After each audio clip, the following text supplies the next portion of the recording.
c'est vrai, nous avons une délégation à Doha. yego intumwa zacu ziri Doha.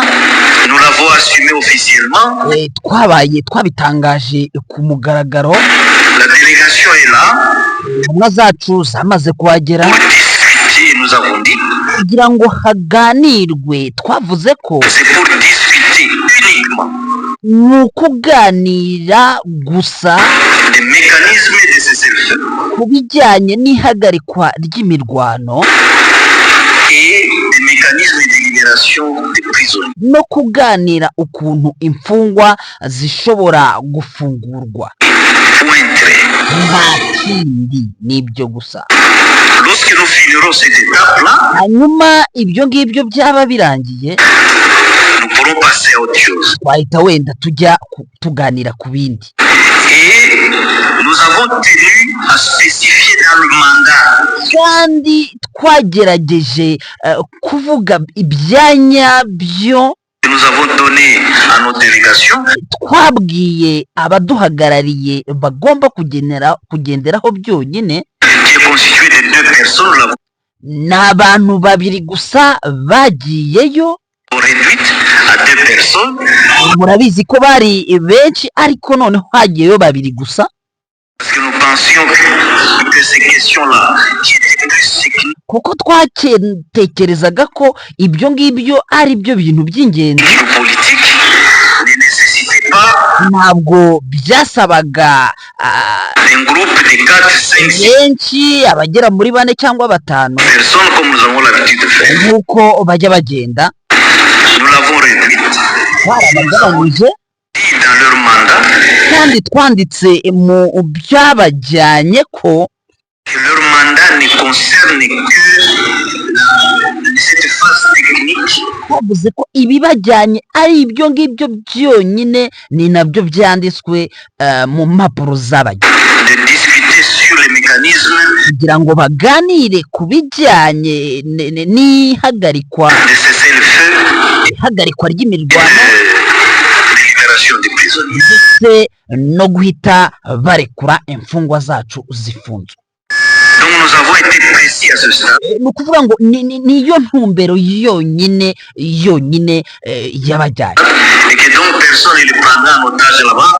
kandi nta n'uteze kuzabafatirira iyo bari cyangwa se aho bari ngo atangire kubajyana mu bitarabajyanye Pour discuter sur ce fameux projet que vous avez kugira ngo bajye kuganira wenda ibindi bintu bidafite aho bihuriye n'ibyo twabatumye, vu circuler et qui vient de Kinshasa, je vous le ibyo confirme. mukomeje kugenda mwumva munabona biri kwandikwa na leta ya Kinshasa. Turabasuhuje kandi tubahaye ikaze mwebwe mukunda Intare Official. Nanone turongeye turagarutse uyu munsi turi mu gitondo cya tariki 23 z'ukwezi kwa 8 2025. Nkuko mubibona uyu munsi turi ku isabato kandi twifuriza mu by'ukuri abizihiza cyangwa se abasenga kuri uyu munsi w'isabato cyangwa se abaruhuka isabato nziza. Ariko kandi nawe mu by'ukuri wakoze subscribe cyangwa se uba wicaye urindiriye yuko tukubwira idonido amakuru abagezweho, tuguhaye ikaze muri aya makuru. Turabasuje mwebwe mudukurikira muherereye mu bice byinshi bitandukanye, abadukurikira mu karere k'ibiyaga bigari turabasuje kandi tubahaye ikaze. Tugusuhuze wowe uherereye ibwota Masimbi, mu by'ukuri wamaze gukora subscribe ku Ntare Official, nawe turagusuhuje kandi tuguhaye ikaze. Nyaboneka icy'ingenzi cyane nuko tuba hafi kadutiza umwanya hanyuma tukakugezaho idonido, dore ko turi mu bambere bakugezaho amakuru ya politike, diplomasi ndetse n'umutekano uko biba bimeze muri axe zose. Ni imirwano imaze igihe kirekire muri axe nyinshi ahangaha ni mu karere, ariko kandi intambara ikabisa nkaho yamaze kuba yinjiramo ibihugu bimwe na bimwe byo mu karere mu buryo bumwe cyangwa ubundi, cyane cyane ko bimwe bishinjwa gufasha, ibindi bigashinjwa ndetse gutanga inkunga mu buryo bumwe cyangwa ubundi. Munyemerere rero tuze kubabwira intambara irakomeje muri Kivu y'Amajyepfo, kugundagurana bikomeye cyane hagati ya coalition ya FARDC cyangwa se ya leta ya Kinshasa n'umutwe wa 23 wigaruriye ibice bitari bikeya cyane, navuga ko ari byinshi. Muri Sud Kivu imirwano irakomeje, ikitwa coalition barigamba guhanura drone ngo yama 23. Ibi ngibi byatangajwe na Mbuyi Kalonji. Uyu nguyu mwibuke neza hano umuvugizi wa secteur opérationnel Sokora ya kabiri muri Kivu y'Amajyepfo. Regan turamugarukaho turebe ese nibyo muri aya makuru, dore ko ntaraza kuba ndinge nyine, ndaba ndi hamwe na mugenzi wanjye Clever Bemba tayari ku murongo wa telefone araba hari. Ikoranabuhanga ririmo rirambwira ko dushobora kuza kubana muri aya makuru. Yego turaza kwerekera muri Lubero situation ihagaze ite, bimeze bite muri access zigiye zitandukanye, haba muri axe ya littoral y'amazi ya Lac Edouard bihagaze bite, muri axe ya za Runyansenge ukomeza werekeza Chavinyonge bimeze bite, ntabwo byoroshye, ariko kandi ugaruka gatoya hino gato cyane kabisa muri axe ya Lubero territoire byitwaye bite. Gouverneur Somoka kure Evariste tayari ari muri axe ya za ahangaha muri secteur ya Bapere muri za Mangurujipa. Icyamuzanye niki? Umugabo wagaragaye yifunze cyane, bigaragara ko ari muri axe zone opérationnelle mu bwoba bwinshi, aho benshi bari bavuze ko uyu mugabo agomba kwitondera izi nzira ari kugenda. Byose turabigarukaho, hanyuma turaza kugaruka mu mujyi wa Goma ahagaragaye umutekano muke muri iri joro ryakeye. Nyabo nabo tubana ku rubuga ndetse n'abatahaba dukunze kuvuga inimero zacu kugira ngo mu by'ukuri mujye mutwandikira tubashyire ku rubuga amakuru muyamenye nka saa 4 z'ijoro. Abo tubana ku rubuga amakuru bari bayamenye yuko byari bimeze, dore ko drone yacu yari hari neza cyane. Nyuma y'izo operation mu minota 10 gusa twari twamaze kuba twakandagira. Watwandikira kuri 0776107666 tukagushyira ku rubuga ukajya ukurikiranira amakuru ku gihe. Ni byiza cyane, ni iby'ingenzi. Subscribe cyangwa se s'abonner, like cyangwa se j'aime, share cyangwa se partage, ni iby'ingenzi cyane, ni ibyo usabwa gukora, hanyuma tukinjira mu makuru yacu. N'amakuru menshi cyane ariko kandi mbere yuko ninjira mu bindi reka duhite twinjira neza cyane kuri tere y'imirwano. Ko mwatangiye mubyumva, ni Bertrand Bisimwa ku munsi w'ejo muri press conference nibwo yatangazaga neza cyane, atangaza uko situation zimeze zidoha, ndetse yuko ubundi hajyagayo intumwa ziri hagati yenye n'eshanu, ariko noneho hagiyeyo babiri bajyanywe na mission nk'uko yabivuze iri specifique, cyangwa se mission imwe gusa mu kuganira ku bijyanye no gufungura imfungwa bitigeze byubahirizwa ndetse n'ihagarikwa ry'imirwano. Nibyo ngo bagiye kuganira, ibindi bikazazamo mu nyuma. Ku buhanga bw'ibyuma bamaze kumbwira ko Clever Bemba tayari yamaze kugera ku murongo wa telefone, nawe turi hamwe kabisa, ariko kandi tugiye guhita twinjirana tayari. Ikitwa coalition ubwo ni cya kibisi kinini cyane kigizwe n'ihuriro rinini FRDC, ingabo z'u Burundi, aba mercenaires, wazalendo z'imitwe yose, ariko kandi binyure ko bita nibari Mbuyi Kalonji Regan. Uyu nguyu yatangaje ko ngo drone ya 23 bayishyize ku butaka. Bwana Bemba, ibi by'iyi drone yahanuwe ahangaha muri axe ya Nzibira muri territoire ya Walungu. Ariko kandi mbere yuko tuhinjira, wabanza wasuhuza abakunzi bacu, hanyuma tugenda twanzekana n'iyo nkuru ikomeje gucicikana ku mbuga nkoranyambaga. Ihagaze ite? Waramutse? Mwaramutse neza bwana Macacari. Yes, nizere ko umeze neza. Meze neza kandi reka nsuze abakunzi bacu aho baherereye hose, ba Jacques Rwamahungu, abadukunda bose, nyambona abadukunda bose bandika comment, ndababwiye ngo Imana ibahe umugisha kandi nanjye ndabakunda ku bitekerezo byabo. Ari no muvandimwe nabonye witwa Pedro, ni umuzalendo, donc ni umwe mu bazalendo n'ubundi bari muri kiriya gice cya Nyanja. Wenda gushiraho comment, ntabwo bashaka kugira ngo mvuge ibyabaye iwabo. Reka mvuga ati ihangane nzanabivuga, wenda mubwire ko nzabivuga. Pedro aho uri rwose, cyakora wenda ajya agira n'ikinyabupfura, ajya yirinda gutukana, kuko ntabwo ari byiza gutukana, ntacyo bimaze, ariko nzabivuga. Reka bigomba kuvuga. Ubwire bakagiri, ubwire bahakiza, ubwire abo bamitara, n'abari abamungu, ababwire bose ngo nzabivuga, ntabwo nzaceceka kabisa. Nzabivuga rwose. nyemerera rero uwo nguwo tubwire ariko kandi ntacyo ajye yandika ibyo tuba tuvuga nibyo, niyo mpamvu bimubabaza, gusa twebwe tuba tuba tugomba kuvuga ibihari ndetse tutabogamye. nyemerera rero duhite dusimbuka twerekeze Nzibira ahangaha ni mu rugabano rwa teritwari ya Walungu na teritwari ya Shabunda, ariko centre ya Nzibira answa nini iri muri teritwari niyo ibanziriza, kuko uva aho hitwa Madina winjira Nzibira navuga ko ari udusantere duta, ariko Nzibira yo akaba ari santere nini cyane. nyemerera wenda duhite twinjira kuri iyi nkuru, iyi nakwita yuko ari skandale, ari nkako bari kubyita, icyitwa Wazalendo na coalition nini cyane bafite, bari kuvuga ko ngo bahanuye drone ngo kamikaze ngo ya M23, ariko kandi hakaboneka ko hari drone yahanuwe. Situation ihagaze ite kugeza magingo ya wowe wabashe gukurikirana amakuru bwana Bembe? ubundi ngewe reka nkubwize ukuri, iriya drone yari iturutse muri Maniema Kindu. sinzi ko M23 ifite drone ziri guturuka Kindu.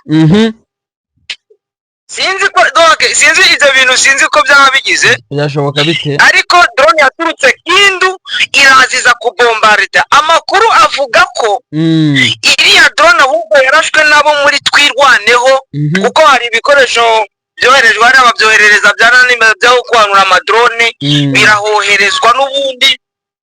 ati nibyo iyo babyohereza Twirwaneho nibo bayihanuye ivuye Kindu. andi makuru nayo akaza akavuga ati ngo ziriya drone ngo ziturutse Bujumbura, ziramanza ziza mu Butasi hariya hejuru za Minembwe. nabo bashaka kuzihanura izari zaje mu Butasi zorongera zisubira Bujumbura, noneho ngo hamanje haza izindi zari ziturutse Kindu ziza hariya Zanzibira, ziraza ngo abantu bazibonyere hafi ya za Kamituga, ziraza n'ubundi ziraswaho, noneho baza kohereza ya indi, noneho iyo bita niba ari drone de chasse. iyo drone avuga ko yarashwe na M23 na Twirwaneho, ahubwo noneho mu kujya kugwa iragenderwa noneho muri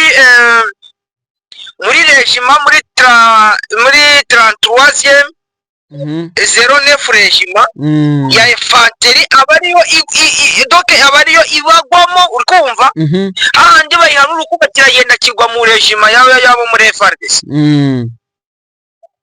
noneho batangira bahita babyita ngo ni ya M23, bahita babyita ko ari ya M23. kandi urabizi, unibuke hariya muri Nuza, hariya muri parike ya Virunga, bahita hari ahantu M23 yahanuye drone. iyo drone bahita ngo ko ari ya M23 kandi ari ya FARDC. hari ibindi bidrone bibiri kera ku bwa Kabila by'icyatsi kibisi ndacyabyibuka. ibyo bidrone bari muri Kongo baragenda babyifotoreza babijyana mu mashyamba ngo duhanuye ibidrone ngo bya M23, kandi ni ibidrone bya kera ku bwa Kabila byari byarapfiriye hariya mu aeroport. nabuno birimo rwose. ibi ngibi uriko muri amakuru ariho ni amakuru yo kubeshya, yo kwerekana ko ari drone zaba M23. reka ngembyemere ko M23 kuko yafashe drone kandi anazikoresha, kuko yarazikoresheje drone yafatiye hariya mu mujyi wa Goma, sibyo? yego. ariko ku makuru ufite nuko izo drone zihari banze kongera kuzizamura hejuru. M23 banze kongera kuzizamura hejuru y'abacancuro 12 bari bazanye hariya kugira ngo bazaze kuzineka, kuko urabizi ko M23 yari yamaze guhanwa n'izindi drone n'ubundi zari zazamuwe mu kirere n'abacancuro. Yes, ari nkabona ko urabona ko ku munsi mbere yuko iyi drone hanurwa, leta ya Kinshasa niyo yari iri gukoresha icyitwa drone ku rwego rukomeye, haba muri Nzibira, haba muri Muramba ndetse n'ahanga za Kanyora, ariho drone za Kinshasa arizo zari ziri gukora cyane ku rwego rudasanzwe, ndetse bari no kubyigamba yuko drone kamikazi yabo ngo ari gukora akazi, ngo ndetse ngo yabujije AFC M23 kuavansa.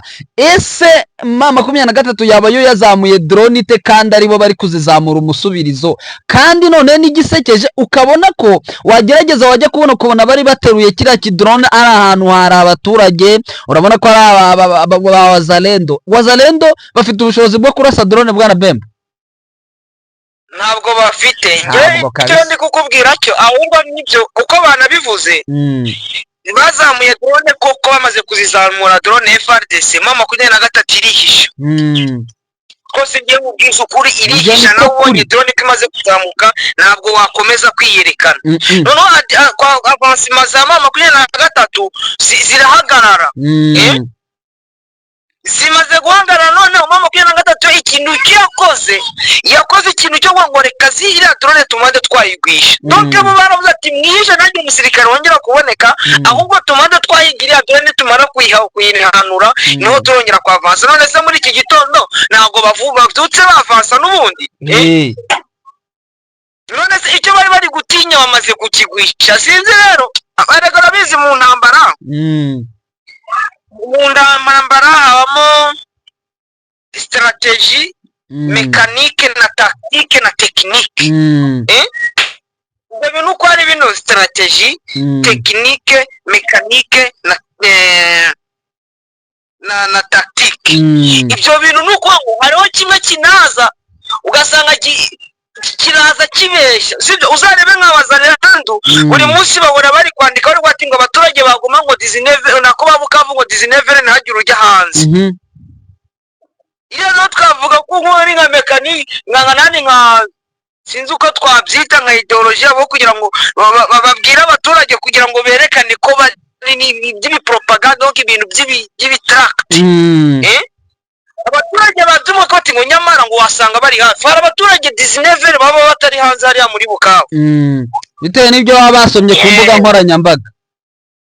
Yes, niyo mpamvu rero mu ntambara habamo byinshi nta nubwo uribuka hariya za Ngungu bwana Macaca Ngungu barashe abarundi bageze muri 30 barangije icyo gihe ndibuka ko uriya mu chef d'état major w'u Burundi n'ari umuvugizi wa gisirikare w'u Burundi agiye gutangaza aravuga ati ngo ntabwo ari abasirikare b'abarundi barashwe ngo ahubwo ngo M23 yaragiye ngo ijya gukoresha imyenda yacu ngo ni abasirikare babo ngo twarashe ngo barangije babambika imyenda ese kuvugishije ukuri waraswa warangiza ukajya muri za mayiti ukajya kuzambika imyenda uniform kugira ngo garagaza ukumva yarabuze icyo yiragura na makumyabiri na gatatu ku bijyanye na guerre diplomatique guerre mediatique yabo mu by'ukuri ubona ntago babyitaho cyane ubona ko akenshi ibya media badakunze kubikoresha cyane ibyo byo ni turufu ikunze gukoreshwa kugira ngo n'ubundi abaturage cyane cyane bo baba bafite opinion nini audience nakwita yuko ari nini baba bashaka kugira ngo bahaze ndetse bayumvishe uko operation ziri kugenda ndetse zibikaba mu buryo navuga buri positif bitagomba kuba mu buryo buri negatif ikimenyimenyi ikicasa byageze igihe bakajya bababuza gutangaza amakuru y'uduce twabaye tombe kugeza amagingo ya ibinyamakuru bavuga ko bazabifunga icyo ni kimwe kandi mu by'ukuri ariko kuri byinshi bibazo bikomeye bamwe barafungwa abandi barahamagazwa urumva ko rero niyo ya ntambara baba bari kugira ariko 23 sintekereza ko yo ibyo ngibyo ndetse ibonera n'umwanya nyemerera wenda sinzi uko haramutse amagingo ya uretse iyo panike yabaye generalize ati drone kabisa turi kuzirasa ubu ngubu situation yabiramutse hariya muri axe ya Nzibira hariya mu bice bigiye bitandukanye bya Kivu y'Amajyepfo ira axe za Nzibira n'ubundi ikintu kigaragara nuko muri iki gitondo ribyutse riturika rwose rifuza ubuhuha ngewe ikintu cyo nakubwira kimwe nuko ibintu hano bikomeye nyuma y'uko iriya drone imaze kwangushwa imaze kugwa hasi twirwanaho 23 bari kwa advancinga n'ubundi bari ikintu bita sharinga kuri defense za FRDC no kuri za Wazalendo bari hariya we hariya Nzibira ku makuru mfite hari abarundi bake bateze muri 70 hari abarundi bake nukuba ngo babyutse rwose bari guhura n'ikintu cyo bita umuriro kabisa umuriro ntabwo byoroshye turaza kuba byose tubikurikirana tugenda sinzi wenda ahangaha tuhave ngewe mfite misiyo yo gusimbukira muri Rubero, kuko muri Rubero hari amakuru angeze ambwira ko guverineri akomeje kugenda yitanga. Benshi bari kuvuga ko uyu mugabo ashobora kuba nawe ashaka kwigira nka Peter Chirimwami wigize Rambo mu bisheke aramanuka kugira hariya hepfo za Gasenge, sazi ko ibintu bitoroshye biza kurangira hasize agatwe. Uyu nawe yatangiye kugenda akora amavizite menshi cyangwa kugira ngo nze kumugarukaho, ariko nyemerera duse n'abahavuye gatoya wenda tunaga amaso muri axe ya za Macumbi ndetse hariya ubwo ndavuga muri axe ya Walikare, turebe uko hashobora kuba haramutse na Masisi muri rusange, hanyuma duhite tubona twerekeze hariya muri Rubero, hanyuma tuze kugaruka ku yandi makuru yo hirya no hino, turebe hamwe uko situation ishobora kuba iramutse hariya. Guhera nimugoroba hariya muri axe ya Macumbi za Kibati hasi za Mingazi za Kariki, nukuvuga ngo muri kiriya gipatiraje kinini gihari ubona kiri gukora mu magrupe mabiri, groupement Rubereki na groupement Walo Ayungu. Hariya hatutse hameze neza. Imirwano yabaye ejo mu gitondo, naho wasanga ko harimo ubuntu bwo gusakaja kuko mama 23 muri iriya ferme yamaze gukuramo za Wazalendo na FARDC bose bari barimo. Guhera ejo mu saa sita nukuvuga ngo umudoki aratuje, nta n'isasu riri kuvuga ryaba n'iby'ubujura ntabyo, yaba na yayandi avuga ngo yashipose no gushipota nayo ntayo. Nuko ngo hari ahantu haratuje rwose, ubona ko ari n'agace bari kubwira mama 23 ngo babandi bari hariya bitwa ngo ni boko muri wa mutwe w'abamayimayi witwa Uhuru Maka. Babarangiye ahantu ho bari, ariko mama 23 iravuga ati mwe mubihore babe batuje. Icyo batumye umushefu wa hariya, baramutuma ati genda utugire kuri bariya, ugende ubabwire bashaka iki. Baraza uwo mushefu bamwita izina rye ndacyibagiwe, kandi bari bamaze kurimbwira uwo mushefu batumye, bamwita shefu Muhindo mwenye yari Akilimari Muhindo. Uwe batumye baramubwira ngo ntabwo nzi idashinzwe, ashobora kuba ari notable, niyo batumye mugende mutubwirire bariya mbese bashaka iki. Nawe aravuga ati nta probleme, reka ngende ngeyo kuko mbo ashobora kujya bakagirirwa nabi, wenda birashoboka, ariko mu musivile, ariko wenda afite uburyo n'ababanye nabo ngabo. Kubera ari notable, kubera ari umunotable ashobora kugeraho ntibagire icyo bamutwara. Yego, ati bashaka iki baje bakiyunga, si barakomeza kwica bagenzi babo, kuko hari n'abana babo n'ubundi bake n'ubundi bari kujya baza.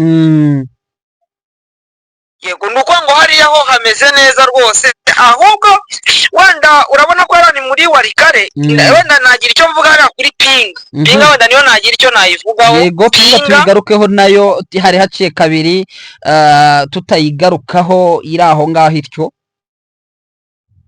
Yego, Pinga rero niho navuga ubu ngubu asa naho hugarijwe, kuko Pinga yamaze kujya mu kantu kameze nka ntabwo ndavuga ngo ni kameze nka donc 3 côtés. 3 côtés za Pinga zirimo mama 23. Yego, zirimo mama 23, ubona ko basigaranye inzira imwe gusa y'ishyamba, ya nzira yerekeza Walikare. Wenda n'inzira imwe mutari za Mutongo. Ku makuru ufite nuko muri iri joro n'ubundi ari intwara muheto zo muri mama 23.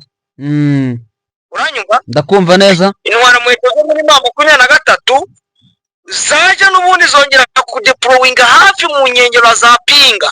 Ari hakurya za wenda Nkatsa, ntabwo navuga ngo badeployinze kuko Nkasa iracyari mu bice bikontororwa cyane na FARDC ndetse na za Wazalendo, ariko noneho ka gace ka Pinga Bushimo mu misozi yose yo hejuru, nabo bo kwa Jamari baturukaga bari kuza hariya za Pinga, kuza hariya Pinga Bushimo, bo kwa Jamari baturukaga baje guhaha no kugura imyunyu. Nuko izo nzira mama 23 yamaze kuzifunga, nuko ngo babandi bo kwa Jamari basa naho basigaye hirya mu myobo mu mineke. Noneho inzira yagombaga kubahuza nabo kwa nani, kwa Gidoshi Mai, nabo kwa Janvier Karayini. yamaze nayo gufungwa na mama 23 uriko bako communication yabo isa naho yakupwe wenda abantu bagisigaranye ka communication yabo kwa Jean Marie nabo kwa Janvier ni yari hafi ya za Rukweto hejuru za Rwibo. Hanyuma inzira yo kuhembe uciye za Kivu ugakomeza ukanyura kuhembe ugaca Birihi ukashobora kuzamuka iyo nzira yo kandi kuhembe ngo habarirwa FDLR nazo ngo z'ikigugu. Yego ziracyahari rwose kuko ku makuru mfite n'akagasa wa musaza umwe ngo niyo bamwita nde Victor we president wabo ngo ni hari makuru mfite ngo ni hari ni nawe usanga kwazitira cyane ngo niwe uzitira cyane ntuza Jean Marie kugira ngo ataziripotinga kuko ngo afite n'itsinda rirerire ngo yise ngo izina ngo Yezu ntusige usanga rwose ngo bamurinda ngo nk'abarinze Yesu baramuheka nyine bamuheka bagira ute ukabona yuko niwe udonge utuma izo mbaraga zo bashyize hariya ngo nizo zituma Jean Marie atiripotinga ngo nizo zituma atiripotinga.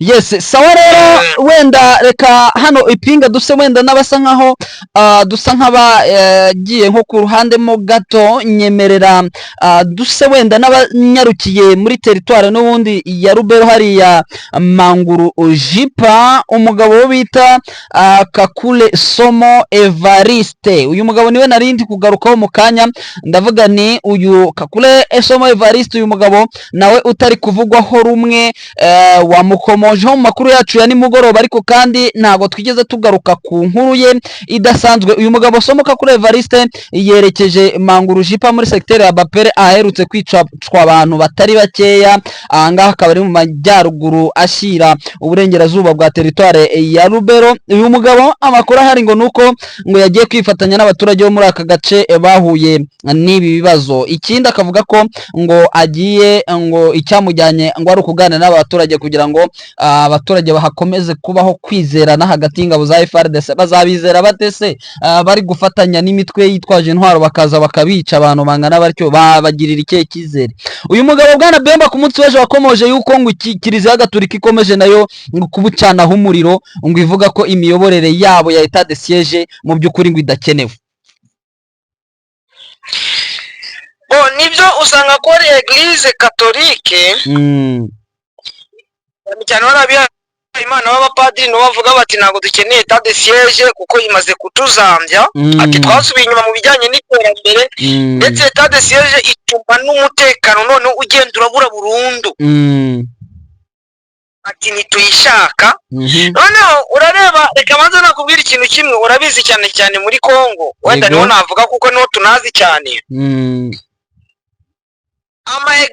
donc Eglise Catholique nifite amashuri ya 90% y'amashuri aba muri Kongo n'abanye na Catholique. Yego ndabeshya niko kuri ama hôpital n'ama centre de santé 90% y'aba Catholique ndabeshya hari oya n'ukuri kabisa.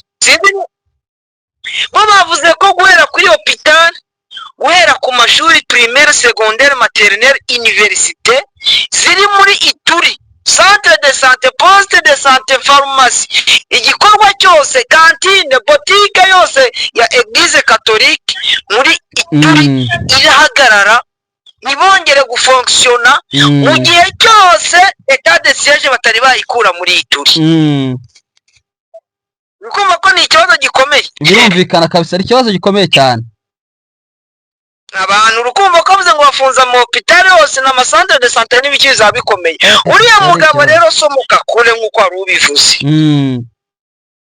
uriya mugabo Somoka kure we ashobora kuba nawe agiye gukurikira ntuza kuko urabibona uriya mugabo Ruboya Peter